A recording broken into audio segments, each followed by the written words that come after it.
Umuwi ako, naglakad pa rin ako galing palengke. Kasi wala akong mabili na tawag nito saging na lakatan.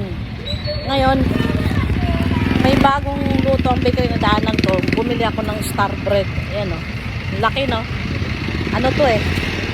Oh.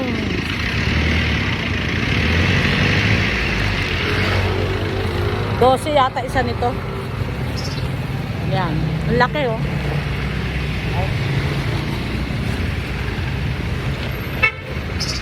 Kaya habang naglalakad ako, kumakain akong tinapay. Ang lambot. Lambot. Sobrang lambot. Bagong luto. Tatawid na tayo.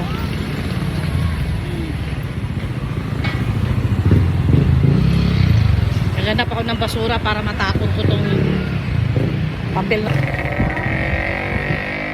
Habang naglalakad ako, naghahanap ako ng basura kasi oh, yung pinagbalutan ng tinapay, itatapon ko.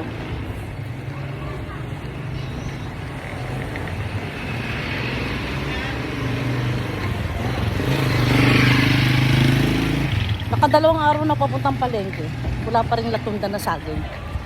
Ang meron doon, yung mahaba na makapal ang balat. Hindi ko sa balat pa lang, Diyos ko. Sa 1 kilo na bili mo, balat pa lang 1/4 kilo na. Diba?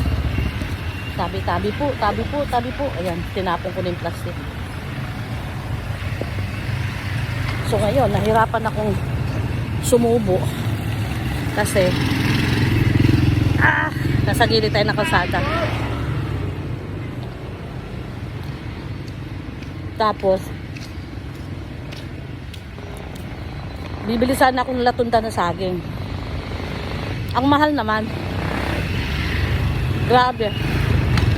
50 ang kilo. Ay, latundan.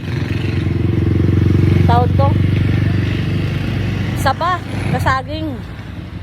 Kasi almusal ko sana itong mga sasakyan na itong hirap tumawid. Diyos ko, 1 kilo, ilang piraso lang. Buti sana kung mga 30-35 lang kilo, okay na sana. Doon sa tawag ito, sa dulo ng palengke, may nagtitinda doon. 40 naman ang kilo. Kaso, hindi magandang klaseng saba. Yung yung makapal din ng balat, tapos maliit lang yung laman sa loob. Sabi ko, abono ba naman to? Ay, kaya umuwi ako, nawala akong nabiling saging.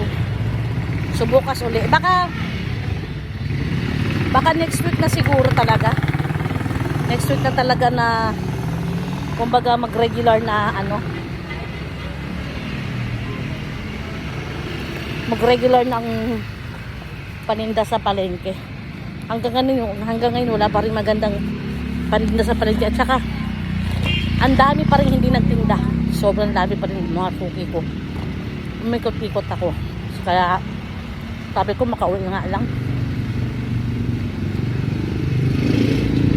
Order na lang ako sa pag nagtinda na yung suki ko kasi bumibiyahe ng yon. Divisoria o kaya Balintawak. Order na lang ako sa kanya ng saba para mas maganda yung saba. Tsaka syempre mura. So ito na guys. Malapit ako sa bahay namin.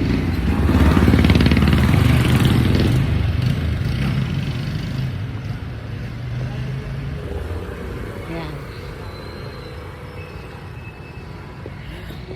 Tatakbo sana ako kasi naka-ready naman ako. Hindi lang ako makatakbo kasi may bit-bit ako.